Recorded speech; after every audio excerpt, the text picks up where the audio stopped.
Okay, Bookios, good morning and welcome to Bookio. Why do you need to listen to this Bookio? This is going to be the 4-hour work week by Tim Ferris. In 2008, I got this book from a friend and it literally changed my life. So, it explains in 5 easy steps how to become the new rich. And that is the person that values more time and mobility than money. If you are looking to change your life in that sense, go for it and stay in this video.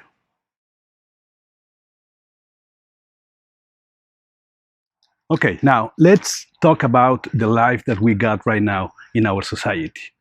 It's go to school and study really hard, then go to work, get a family, continue working, and then if you are lucky, after many, many years, you will save enough money to retire.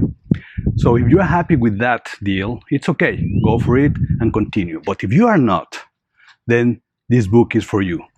And why? Because the new rich are the persons that value more time and mobility than income. And that is the true purpose of this book, to get you there. The other thing that Tim Ferris says in his book is that the new rich, they overcome their fears to start what they need to do. And they value more, as I was saying, time and mobility than anything else. But the last thing you need to understand is that relative income is much more important than absolute income. And that is the most important thing in this book, that you need to create a relationship between your income and your time, and not only the absolute income that you get at the end. Now, if we want to start with this process, the first thing that we need to do is to eliminate our fears. It is natural that you will have a lot of fear of moving forward, quitting your job, starting a new company, or anything else, because you will lose your actual income on the things that you have already in your plate right now. So how to overcome those fears? Tim Ferris shows us that it is not easy. However, there is a tactic that you may use. First, write down all the things that can happen, the worst scenario for everything that will happen if you took the step forward. And then, on that same page, write down everything or any solution that you can think of and for each one of the worst scenarios. That will show you two things. The first one is that the worst scenarios are not as bad as you thought they were. The second thing is that it will give you the focus and the inspiration to move forward and do whatever you want to do. So, the first thing that you need to do is to overcome those fears. Inspire yourself, set unrealistic goals, and move forward.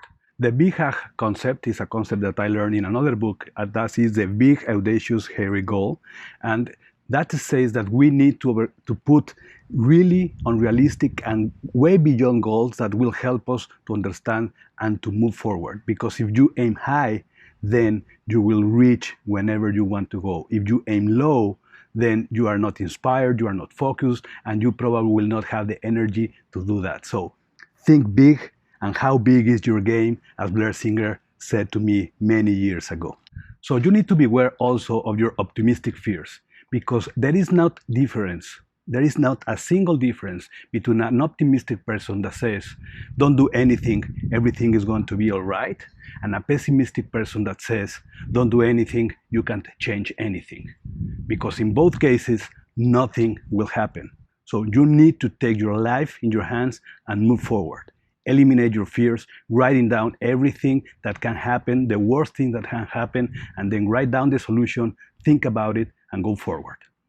Now that you overcome your fears, it is time to move forward to the next step.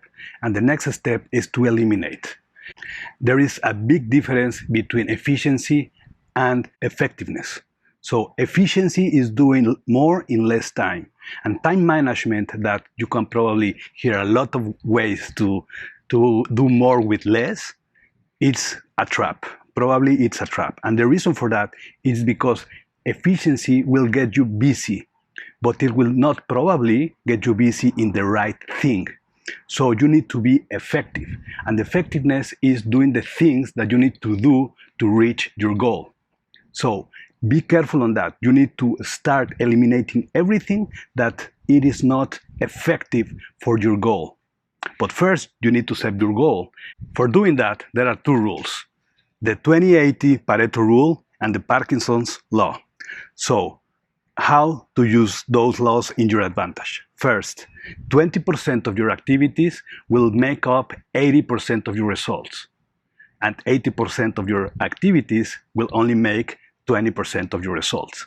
So, write down all your activities and whatever you are doing in order to understand which 20% part of your busy day is getting you to your goals, and then focus on the other 80% and try to eliminate them or delegate them that we are going to talk about in the next chapter. However, that is the first part.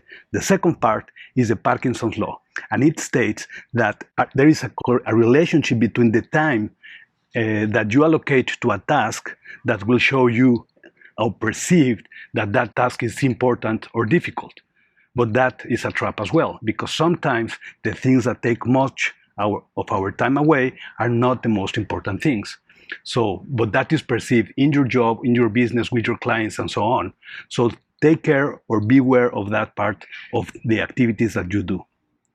In conclusion of this part, first focus on the 20% activities that will make up 80% of the results, and do not fall off the trap that a task that is time consuming is more important. So go for it and let's move forward.